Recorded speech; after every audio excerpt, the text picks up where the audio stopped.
I'm very smart and I'm very modern. That's all you need to know about me.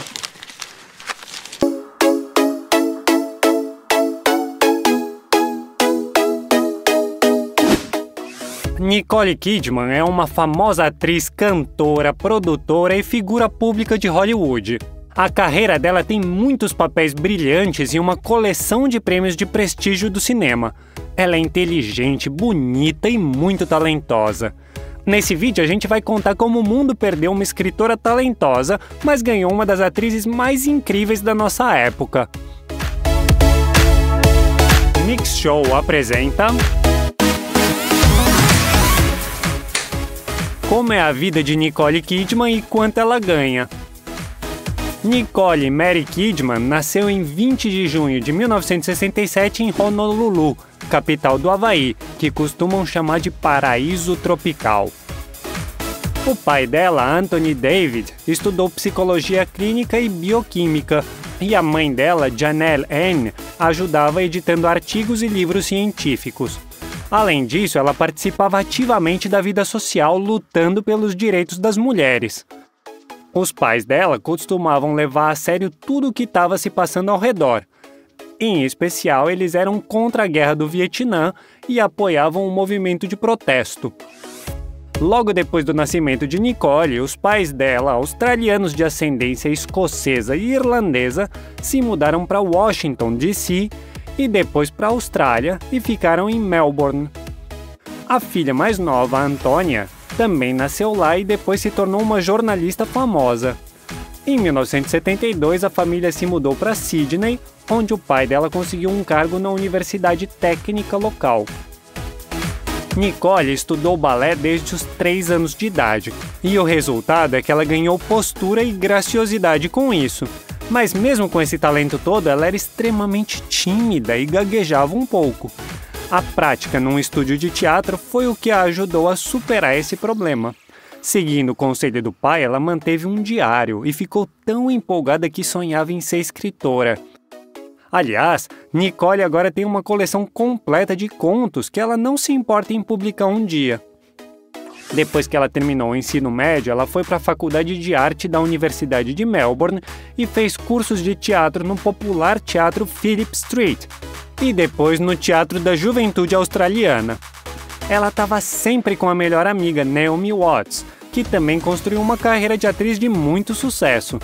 Elas fizeram vários testes e em 82, Nicole deu sorte. Ela foi convidada para fazer o longa-metragem Bush Christmas, que foi o maior sucesso e ainda passa na Austrália nos feriados. Nos 2 anos seguintes, ela apareceu em vários filmes de televisão australianos, além do filme de aventura Bicicletas Voadoras, em que ela conseguiu o papel principal. Mas o rápido início da carreira artística sofreu com os tristes acontecimentos que afetaram a família Kidman. Em 84, a mãe de Nicole foi diagnosticada com câncer de mama.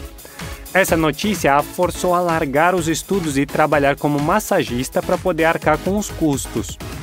Durante a terapia intensiva e a reabilitação, os problemas domésticos também recaíram sobre os ombros dela. Felizmente, a mãe conseguiu derrotar a doença e desde então a própria Nicole tem participado ativamente de campanhas contra o câncer. No fim dos anos 80, ela ficou famosa na Austrália e participou de vários projetos, como a Archer's Adventure, Wind Rider, A Dança das Sombras, A Cidade de Esmeralda e o suspense Terror a Bordo, que abriu caminho para grandes filmes. I'll call him out.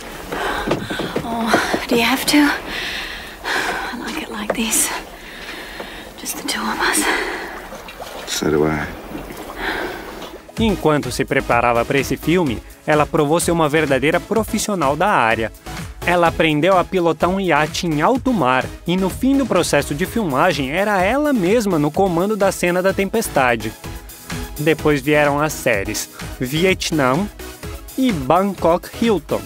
E o próximo passo foi o filme americano Dias de Trovão, onde ela ganhou $200 mil e contracenou com Tom Cruise.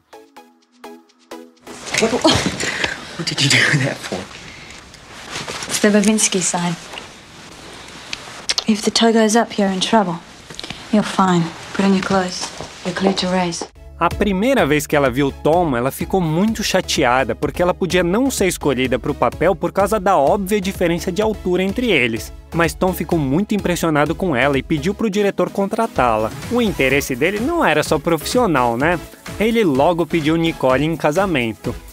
A situação ficou um pouco complicada, porque ele era casado e ela também estava envolvida com alguém. Um caso dela antes de ir para Hollywood. Ela estava noiva do autor australiano Marcus Graham.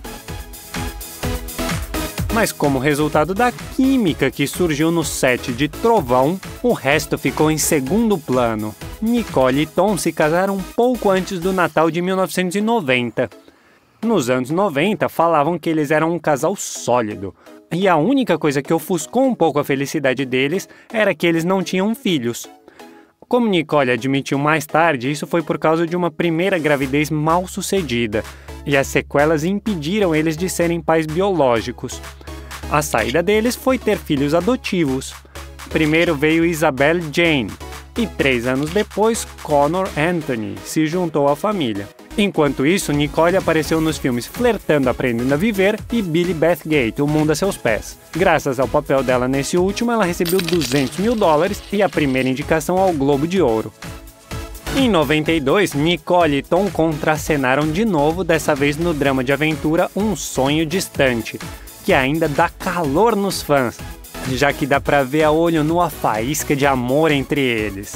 I could make you a cup of tea.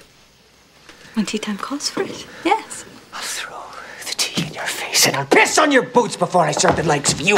Get up! I'll pay you £3 a day. Get out! I've an appointment. Ela faturou dessa vez $250 mil. Um ano depois, o trabalho dela foi avaliado em $500 mil pelos criadores do drama Minha Vida. E um pouco antes foi lançado o suspense Malícia. Depois ela tirou a sorte grande estrelando o sucesso de bilheteria Batman Eternamente. What is it about the wrong kind of man? In grade school it was guys with earrings, college, motorcycles, leather jackets. O público recebeu bem entusiasmado o filme e o cachê aumentou significativamente, já que ela faturou $2,5 milhões. Entre 96 e 99, ela fez uma série de obras-primas do cinema. Por exemplo, Um Sonho Sem Limites, Retrato de uma Mulher e O Pacificador. O drama romântico Da Magia e a Sedução, em que ela fez uma das irmãs bruxas, tem um lugarzinho especial no coração do público. Sometimes we just stay up all night, worshiping each other. Like bats. Além de um trabalho interessante com colegas famosos e um cachê de $6 milhões, as filmagens foram acompanhadas por uma diversão desenfreada. De acordo com Sandra Bullock, elas estavam muito bêbadas na cena da festa porque Nicole trouxe tequila. Na mesma época, também foi lançado o suspense romântico De Olhos Bem Fechados, que ela fez com um marido e recebeu $6,5 milhões. Nesse filme, Nicole e Tom interpretam um casal que está passando por uma crise. Infelizmente, a trama ganhou vida e o casamento deles acabou na vida real. Segundo fontes, Tom pediu o divórcio mesmo com Nicole estando grávida. Como resultado do estresse extremo, ela perdeu o bebê. Depois disso, ela teve vários casos, com o rapper Q-Tip, o músico Lenny Kravitz e o milionário Steve Bing.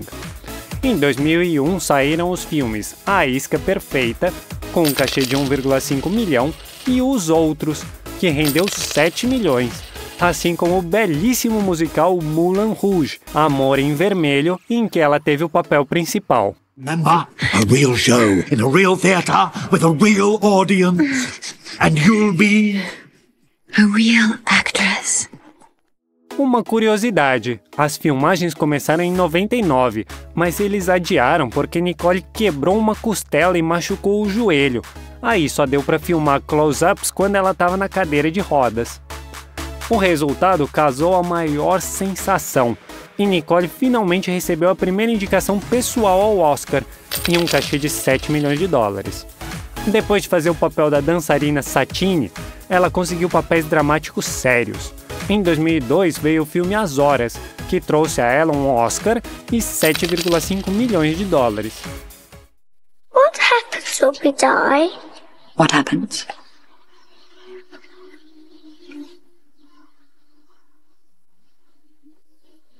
We return to the place. Para interpretar fielmente Virginia Woolf, Nicole, que é canhota, aprendeu a escrever com a mão direita. E para ficar parecida com a escritora, ela usou um nariz falso. Esse pequeno detalhe mudou completamente o rosto dela, e ela usou mais de uma vez para fugir dos paparazzi. Um ano depois, Lars von Trier lançou o drama Dogville, com um formato bem diferente dos clássicos do gênero e que impressionou muitos profissionais com a ousada abordagem de direção. Por esse filme, Nicole ganhou 2,8 milhões. Já pelo próximo, o drama histórico Cold Mountain, 15 milhões de dólares. Nesse mesmo período, ela contracenou com Anthony Hopkins no drama Revelações.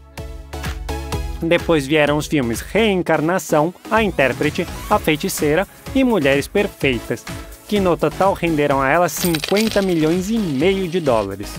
Em seguida saiu o filme A Pele, que foi o maior fracasso. E ela também deu vida a um personagem do desenho Happy Feet.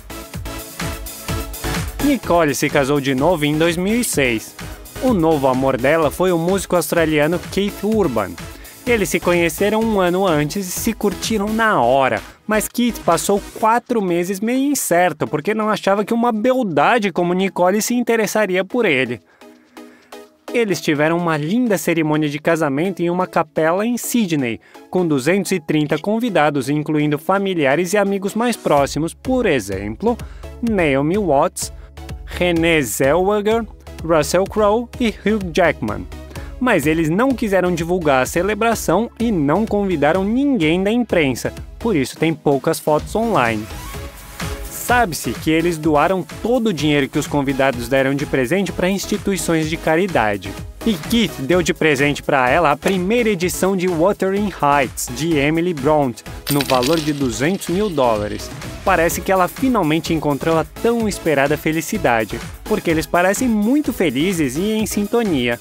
Atualmente eles têm 2 filhas, Sunday Rose e Faith Margaret. Nicole, ela mesma deu à luz a primeira, e a segunda contou com a ajuda de uma mãe de aluguel.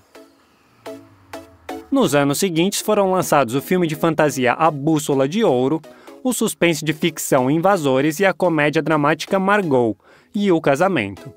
Curioso que ela recebeu apenas 6 mil dólares por esse último, enquanto os anteriores renderam a ela de 15 a 16 milhões. O cachê do próximo filme, o drama Austrália, foi um pouco menor, 13 milhões. Oh, look at them jumping!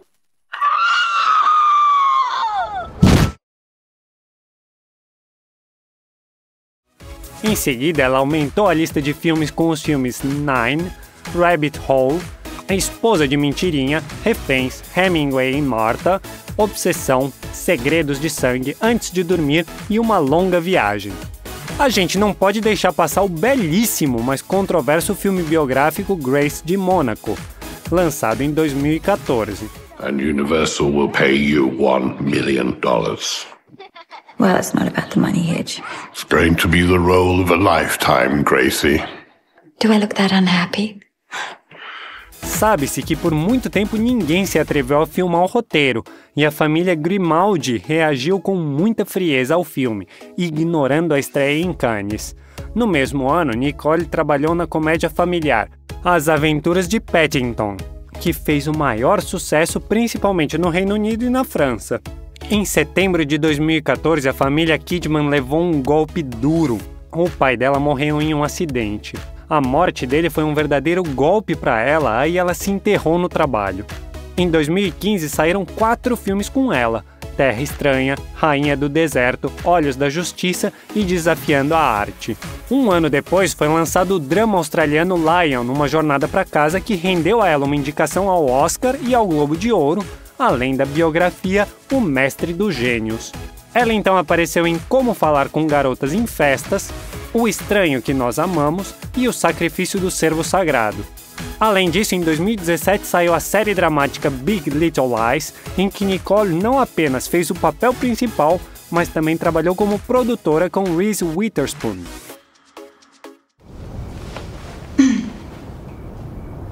Okay, that's enough, naughty boy. You'll have to come home sooner if you want more. Vale dizer que ela comprou, junto com Reese, os direitos da adaptação cinematográfica do romance de Liana Moriarty, em 2014, e recebeu pessoalmente a permissão dela para filmar. A série foi originalmente planejada como uma edição limitada, mas como ela começou bem, eles também fizeram uma segunda temporada. Em 2018, ela conseguiu um papel na fantasia Aquaman. O filme foi um grande sucesso e teve continuação em 2023. Depois vieram filmes como Amigos para Sempre, Boy Erased, Uma Verdade Anulada, O Peso do Passado, O Pintacilgo, o musical de $10 milhões, A Festa de Formatura e O Escândalo, sobre o assédio na Fox News. Em 2020, o público pôde ver Nicole na minissérie The Undoing, e ela faturou $1 milhão por 4 episódios. E um ano depois, ela interpretou a lendária comediante Lucille Ball no filme Apresentando os Ricardos. Em 2022, Nicole incorporou a beldade russa Masha, uma diretora de hotel de elite que promete aos hóspedes esquecer o passado sombrio deles na série de televisão 9 Desconhecidos. Além disso, no mesmo ano foram lançados O Homem do Norte e a série feminista Roar. Não é nenhuma surpresa que nas últimas décadas Nicole esteja entre as atrizes mais bem pagas do mundo. A fortuna dela é estimada pela imprensa em $250 milhões. Ela colabora ativamente com as principais marcas do mundo. Em 2004, ela estrelou o comercial mais caro da história do mundo dos negócios. Pelo vídeo da famosa fragrância Chanel número 5, Nicole recebeu quase $4 milhões. A atriz também anunciou coleções femininas da marca suíça de relógios Omega, a Schweppes, os sapatos Jimmy Choo, suplementos vitamínicos suíços e uma rede de cinemas dos Estados Unidos. No geral, Nicole escolhe com muito cuidado as empresas que ela anuncia, mas em 2015 ela teve numa situação delicada. Foi um anúncio da empresa árabe Etihad Airways que deixou os membros da Associação de Comissários de Bordo Profissionais indignados. A comunidade pediu para Nicole parar de colaborar com a empresa porque ela discrimina as funcionárias, demitindo mulheres grávidas e não oferecendo condições de trabalho adequadas aos funcionários. O fato é que Nicole Kidman participa ativamente de diversos movimentos e ações sociais de proteção dos direitos das mulheres. Por exemplo, depois de filmar Big Little Lies, ela decidiu comprar os direitos de outro livro de Moriarty chamado Truly Madly Guilty. Com a adaptação cinematográfica, ela quis chamar a atenção para o problema da violência doméstica e da violação dos direitos das mulheres. A atriz também participa de projetos que ajudam crianças de rua. Em 2004, a ONU até concedeu a ela o título de cidadã global, e a Unicef nomeou Nicole como candidata ao papel de embaixadora da boa vontade. Ela também valoriza o próprio conforto. Nicole e o marido têm pelo menos $30 milhões em propriedades no mundo todo. Em 2007, eles compraram a primeira casa por $2,7 milhões no estado americano de Tennessee. O terreno de 14 hectares é cercado por uma floresta e era ideal para manter a privacidade. Mas depois de 10 anos, eles decidiram dizer adeus à propriedade e vender. O imóvel passou 2 anos sem nenhuma demanda, aí eles tiveram que baixar gradualmente o preço. No fim das contas, venderam por $2,7 milhões, como compraram. A família agora vive mais em Nashville, Tennessee, em uma casa que eles compraram em 2008 por $3,5 milhões. Lá tem espaço suficiente para os adultos e para as filhas também. A casa de 1.000 metros quadrados é muito iluminada, tem um design simples com muitas cores neutras e Keith tem o próprio estúdio de gravação lá. Também tem uma piscina e quadra de tênis. Outra joia da coleção imobiliária deles é a propriedade de Beverly Hills. Nicole e Keith compraram a casa em 2008 e iniciaram a formação de um bairro dos famosos, já que 11 dos 33 lotes dessa área são propriedade de gente muito famosa. O casal também investiu em imóveis na Austrália. Eles compraram uma antiga fazenda chamada Bunya Hill, na pequena vila de Sutton Forest, perto de Sydney. O valor exato do negócio continua desconhecido, mas a mídia sugere que foi de $4 ou $6,5 milhões. A casa principal é uma mansão georgiana construída em 1878. O interior tem bastante madeira e tecidos em tons pastel. A casa tem uma biblioteca encantadora com estantes embutidas e uma sala de estar ensolarada com lareira a lenha. Ao lado da casa tem uma pequena casa de hóspedes e pastos. Keith e Nicole conseguiram outro endereço na Austrália. Eles compraram uma cobertura espaçosa em Sydney no valor de 4 milhões de dólares. As janelas oferecem vistas deslumbrantes da famosa Harbour Bridge. De lá dá para acessar uma área coberta na cobertura, ideal para relaxar nas noites quentes de verão. 3 anos depois, eles também decidiram comprar o apartamento vizinho por quase 5 milhões de dólares. Eles fizeram isso para integrar os 2 espaços num apartamento gigante. Em 2020, Nicole decidiu aumentar a lista de propriedades e comprou um apartamento de 2 quartos no bairro de Tribeca, em Manhattan, por 3 milhões e meio de dólares. Esse não é o único apartamento deles lá. Em 2010, eles compraram um duplex extravagante na badalada Chelsea. O custo dos apartamentos de luxo também impressiona, já que estamos falando de 4 milhões de dólares. A propriedade tem 3 quartos e 2 terraços espaçosos com vista para o rio Hudson. Mas o detalhe mais impressionante que diferencia essa casa de muitas outras é o elevador de carros, que leva a pessoa direto da rua para a porta do seu apartamento. Ideal para quem não quer ficar em áreas públicas. Por falar em carros, tem bastante coisa para ver na garagem dela. Na coleção tem uma luxuosa BMW Série 7, um Porsche 911 Carrera, um Audi A6, um Range Rover Vogue e um Audi Q7. A melhor descrição de Nicole é o nome havaiano dela, Hokulani, que significa estrela do céu. No verão passado ela completou 55 anos, então a gente gostaria de desejar que ela continue brilhando por muito tempo e encante os fãs com novos trabalhos. Qual filme de Nicole Kidman você mais gosta? Se você gostou desse vídeo, deixa um like e não se esqueça de se inscrever para não perder nada do que vem por aí.